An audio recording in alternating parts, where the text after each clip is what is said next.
Hi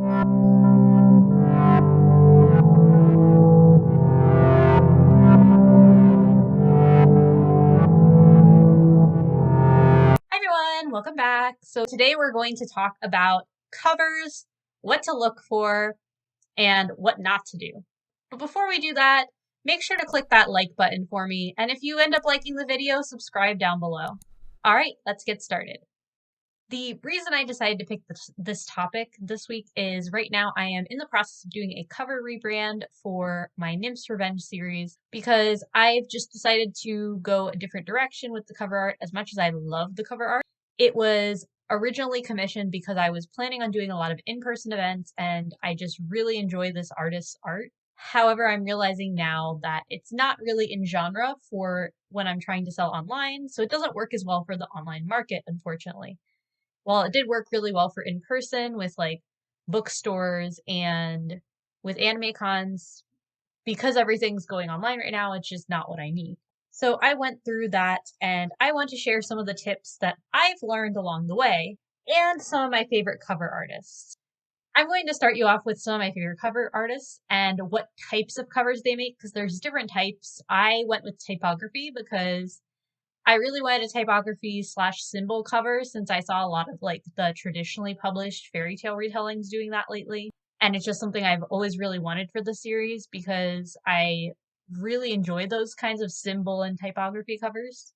There are also illustrated covers, which I haven't really done an illustrated cover. I think I have one of them. And then there are the digital covers and there's pre-made covers versus custom covers.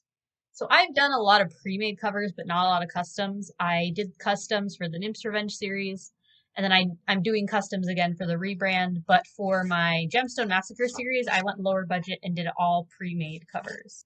Okay, so let's start with some of my cover artists that I have used. I'm going to go from kind of like the lower price range up to the higher price range, and I'll tell you what types of cover art that they do.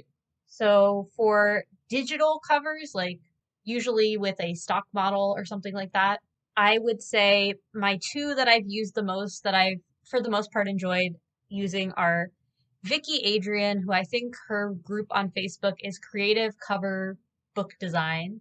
Don't quote me on that. If you look her up, you could look up Vicky Adrian, you could probably find her. And the other one who does a similar type of cover, who I've used both of these artists for the Gemstone Massacre series, is Illustrated Pages Cover Design. She has been amazing to work with. She does a lot of LGBTQ covers, a lot of POC covers, so if that's what you're looking for your covers, and you're looking for like a less expensive pre-made that's still pretty high quality, she's a good person to go to. Just keep in mind the images she uses are good for up to 250,000 copies. If you sell a lot of books, you might want to rethink that or ask her for the extended license. So those are my two. Those are the lower budget.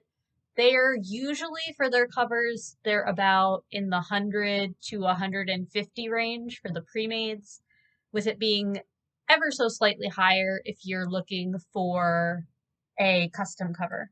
Next ones I want to talk about are typography. One of the people that I recently used, her name is Betty. She is also under BJR Cover Design, and this person is doing the rebrand of the Nymph's Revenge series.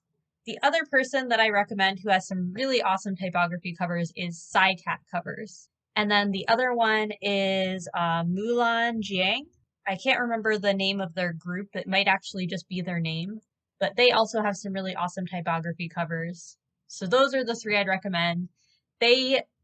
I would say the BJR cover designer is the least expensive. I had her do a rebrand for all three covers, and it was about $575 for all three with the print wraps. Whereas Mulan and Psycat, it was closer to about $700 or $800 for the same thing.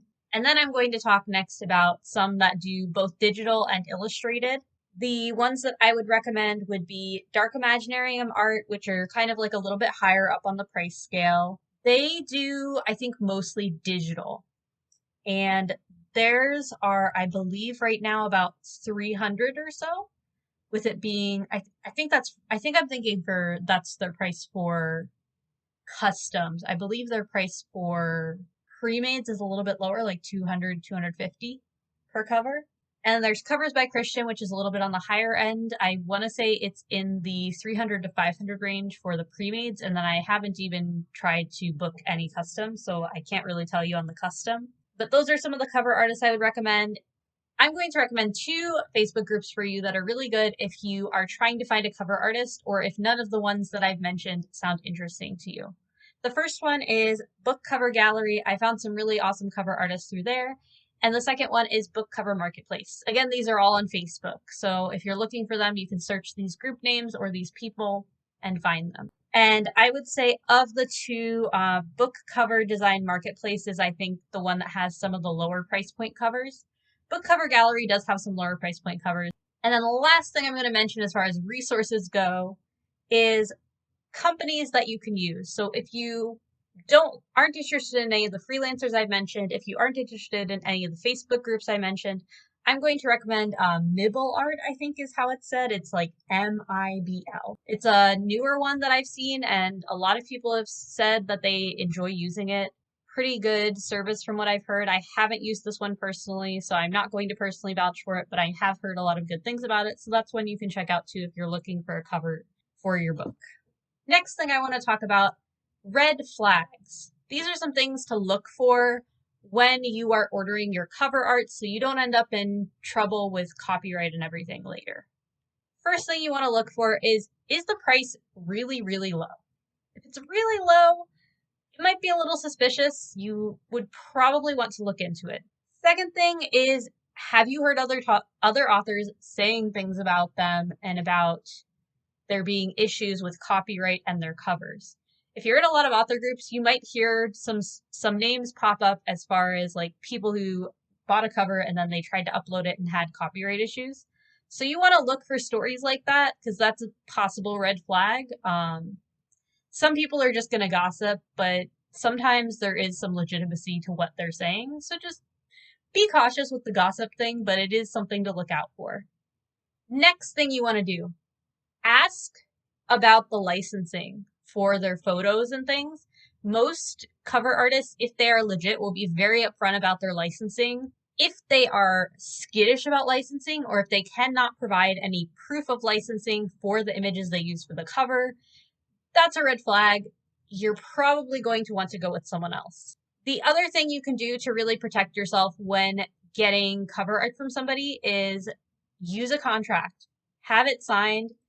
Use a contract for both the amount of the cover, like the amount that you're paying, and also use a contract where they are agreeing that, yes, this is stuff that I paid for, that I have licensing for.